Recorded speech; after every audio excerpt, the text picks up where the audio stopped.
In question 1.5, we are demonstrating a DNS cache poisoning attack, which is much more powerful and longer lasting version of the DNS spoofing attack that we saw in the question 1.4.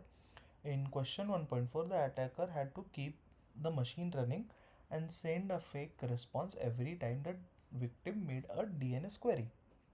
The moment the attacker was stopped, the attack was stopped too. In cache poisoning, instead of we targeting the victim, we target the DNS cache server. The local DNS cache server is the one responsible for storing the recent query. If we can inject a fake record into that cache, every single user on the network will get the fake IP address.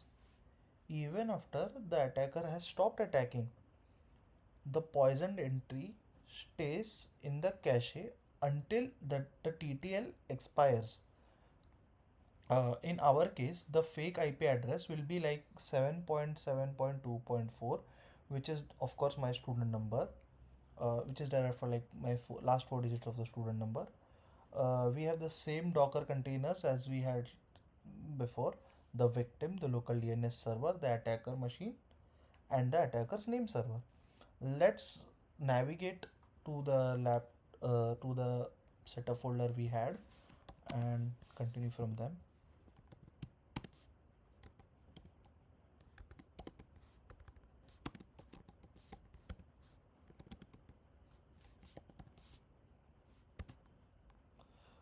Let's verify if the Docker containers are still running. Yeah, yes they are. So as we know, these are the serial routers. This is seed attacker, the user, which is 10.9.0.5, the local DNS server, and the seed attacker. Uh, so what we'll do is like I'll open my DNS spoofing script, which is here.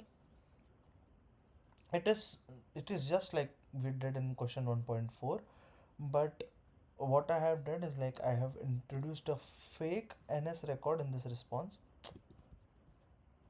Just give me a sec. Yeah, we have included like a fake NS record in the response.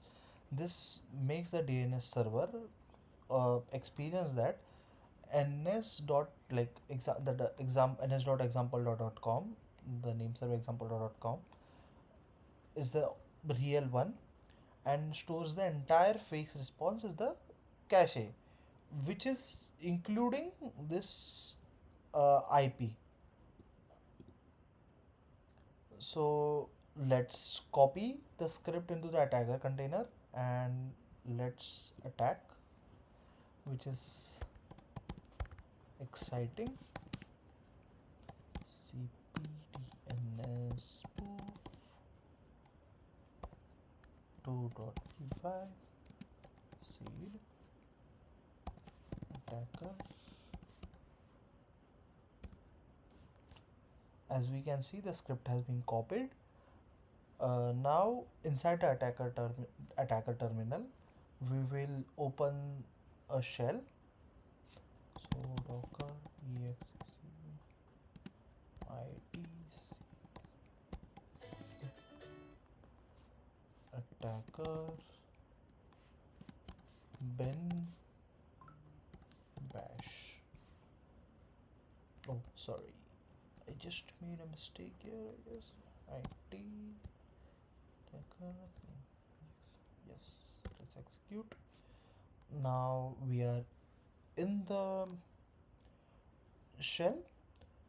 Now I'll open a second terminal and log in into the DNS server container. Okay, let's do that.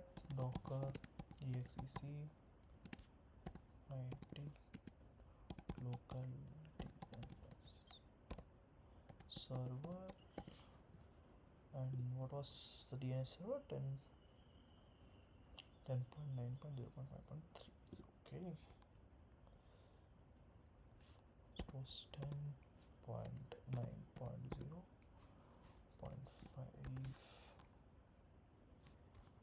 Oh, so 0.53, right? 10.9.0.53, 10.9.0.53 slash bin slash bash Okay, what we'll do before starting the attack, we'll always empty the cache. We'll flush the DNS cache to make sure that is there are no existing records of the previous example.com, uh, which makes us visualize the entry point of the poisoned attack. So let us first, the command is rndc flush. Okay, so we have done. Now we'll open the victims container and simulate it like it's searching example.com, but let's log in into the victims container first. ID user 10.9.10.9.9.0.5.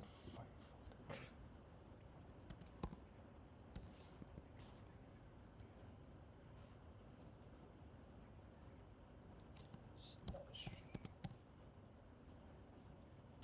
bash. Okay, so we'll go back to terminal 1 and now run the poisoning script, which is here. We all know that this is sniffing packets from this interface, and also what we are trying to do, uh, just scrolling here is, yeah, as we all know, what we are doing is like IP source packet and destination source packet, plus we are making sure that it's spoof, like uh, as I said. Let's go back to the terminal and execute attack. Let's run the poisoning script now. Python 3/DNS spoof 2.5. Okay, so our attacker is now online. Let's dig into the victim's terminal and search the example.com.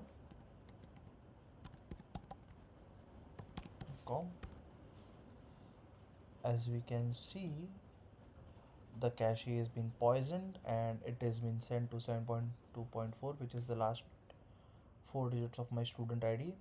Let's stop this attack for now. Yeah, now after pausing this attack, if it was the last case, like is question 1.4, if the attacker is stopped, the attack is stopped. But what DNS poisoning does is, like, our cache is affected, which I'll show you in the record. So rndc dum dump this. Let's open the cache.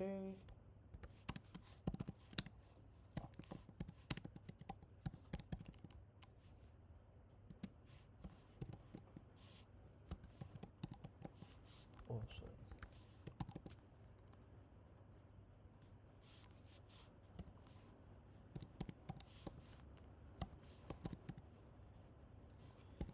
.tv. So as we can clearly see, the example.com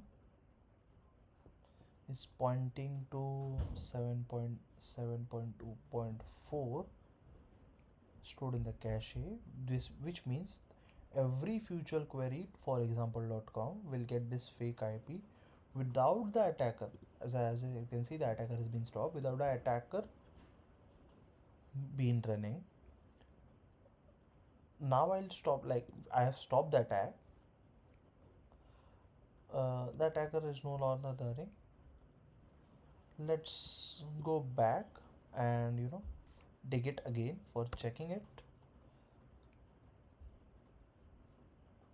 As we can see, the attack has been stopped. We'll go back again. We have been back again and like run the script. The victim still gets 7.7.2.4 even though attack has stopped. Notice the two things prove this cache is not a fresh spoof. Also the query time, as you can see, the query time has been dropped. Just one. Why is scrolling a problem here? Yeah, the query time has dropped from 20 milliseconds to 0 milliseconds, and the as you can just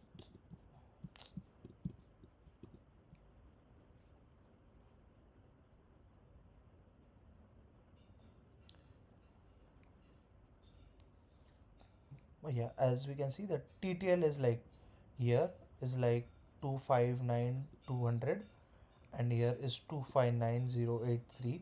We can see the TTL has also been dropped.